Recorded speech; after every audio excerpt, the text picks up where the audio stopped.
Now, if you have circled the sun enough times, you would be old enough to know when emojis became a thing. Now, a random fact, and this will make sense, just bear with me. Now, random fact, emojis were first introduced in 1997 by a Japanese company, but they didn't really become popular until 2011 when Apple introduced them globally with iOS 5. And ever since, they've been an integral part of how we communicate via text messaging. Now, emojis were big in Messenger and AOL and things like that. And that's really dating myself a little bit. But emojis are really used in our everyday lives, and it's how we communicate. And they're quite convenient, right? Because it's easier to use an emoji than it is to type it out. So it's definitely pretty convenient.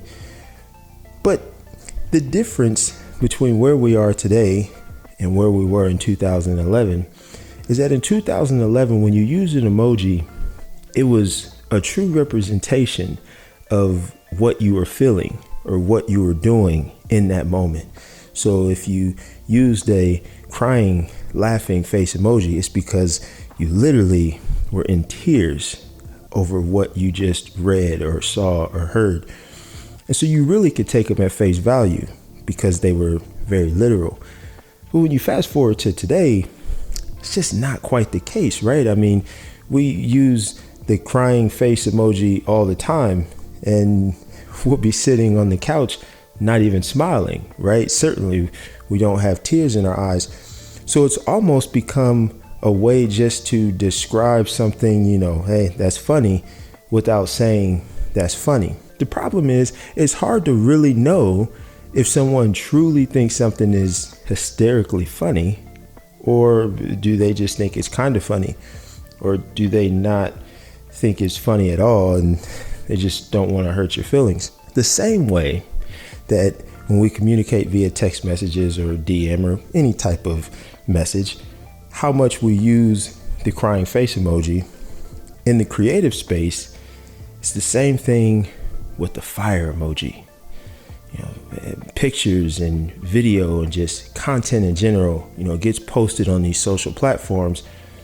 And our go-to is almost to put the fire emoji, almost to say that we like the image. Now, going back to what I said, there was a time when if you used the fire emoji, it literally meant something was on fire. And now it's to the point where it's almost just a way to say, thumbs up, I like what you just posted. If you go to 500px, if you've never been over there, it's still a thing. 500px still exists. Go check it out. There's some great work over there. And when you look at that work and you compare what you see on Instagram and these other platforms where you could share images and videos and that sort of thing, you really start to realize that what we have over here on these social media platforms and what we may consider to be fire is hardly that. Now, I know there's probably already someone that's saying, hey, art is subjective. It's your opinion. Maybe you don't think something is fire. Somebody else does think it's fire. And that's fair, right? Because photography, videography, cinematography, art in general, it is very subjective. But there's a funny thing about it being subjective.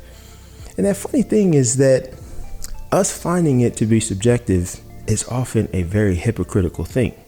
Now, if you look at an image and you think it's overexposed, or if you think it's slightly soft, or if you notice that the photographer cropped off a limb, or maybe they composed it poorly, or maybe the pose wasn't good, you certainly have that opinion. And oftentimes you'll voice that opinion, whether it's asked for or not, you'll give that opinion. But that's interesting, because if art is so subjective, then can we really have any opinion on an image? Maybe the photographer wanted it to be overexposed. Maybe they intended to cut off a limb, or maybe they didn't. But maybe once they looked at the image, they liked the image the way that it was, and so that's what they posted. Certainly we can have our opinions and still say it is what it is, but if art's going to be subjective, it should be subjective 100% of the time. Now, there's always been this hard line of, do you give your opinion to somebody or do you just let them do their thing? Do you shatter their dreams or do you just encourage them even if you think the route that they're going is not a good route? It's always a tough decision. And I've always erred on the side of trying to help people, right? I remember when American Idol first became a thing. And, now it's a whole show, so you really can't believe anything. But when it first became a thing, there were people that would audition and they were terrible. And the reason why they got to a point of embarrassing themselves on national television is because they had a lot of people that were saying, "You're great, you're great, you're great," instead of a lot of people telling them, "Good start, but there's room for improvement." Now, this is probably controversial because there's going to be people that are on both sides of it. There's going to be the people that say you should always encourage people, never shoot down someone's dreams, never be critical of what people do, especially with something so subjective as photography or videography or cinematography.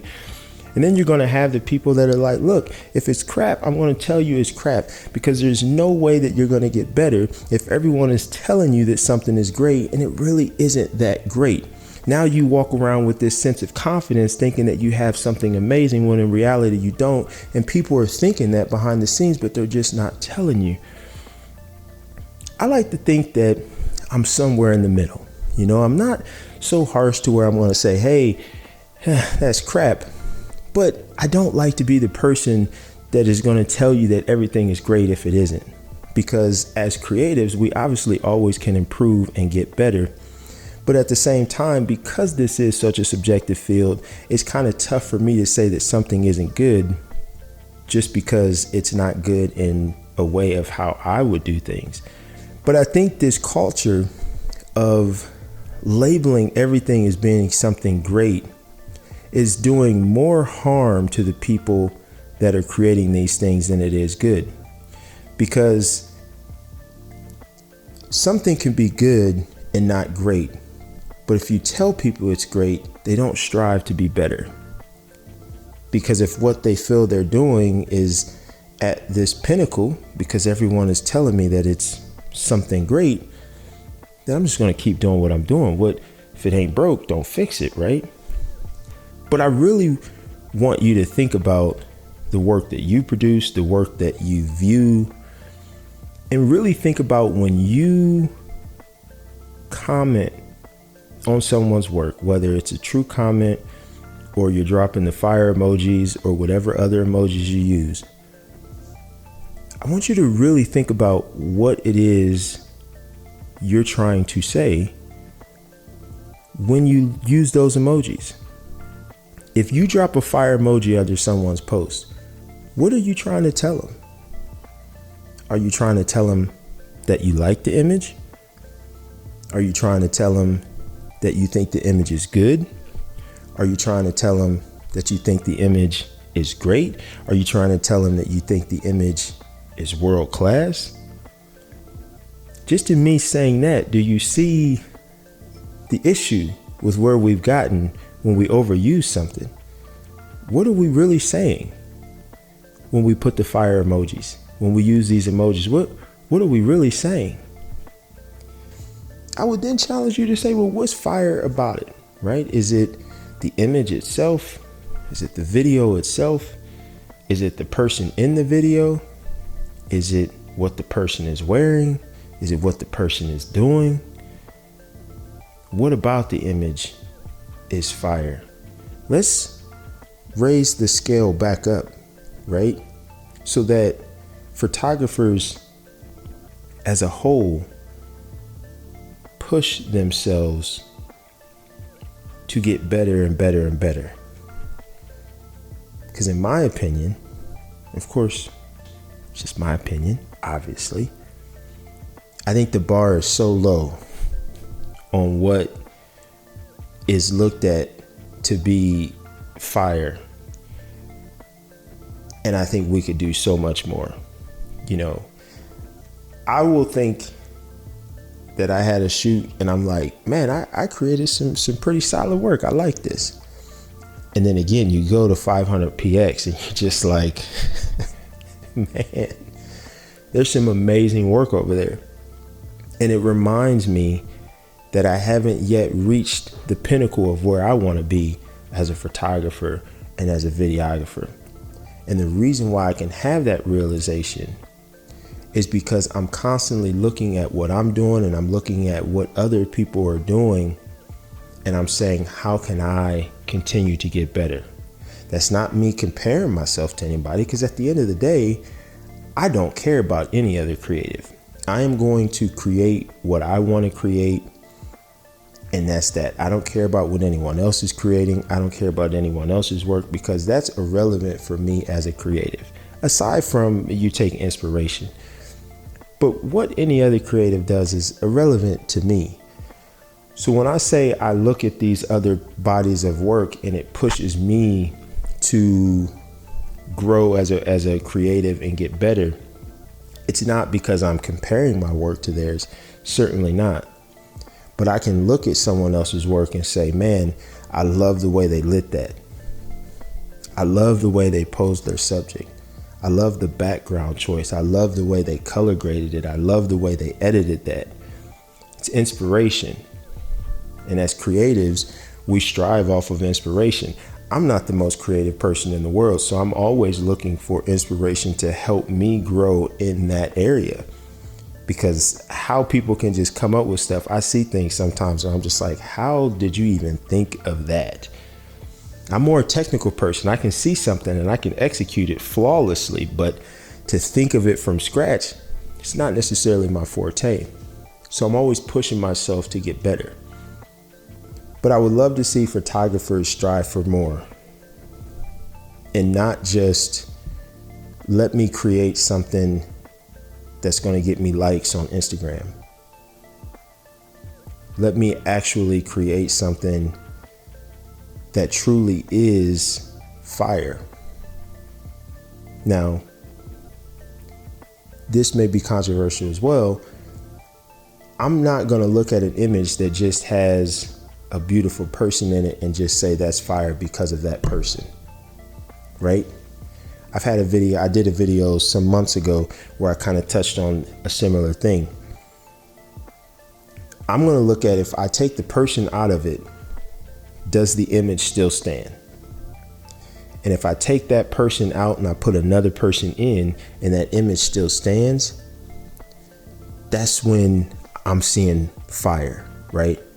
Now, not that it has everything to do with looks, certainly not what I'm saying, so don't misconstrue that. But I do think a lot of images today that are posted are only deemed fire because of the person that's in it. And to me, how can you really say an image is fire when it really is just the person? Even if you took that same person and you put them in a jumpsuit or overalls, would you still think it's fire? Because really, how can an image just be fire just because there's a sexy girl in it, right? Does that really make the image fire? Is it the image that's fire, or you just like the person that's in it? And that's what's fire. Now, whatever you deem that to be is totally fine.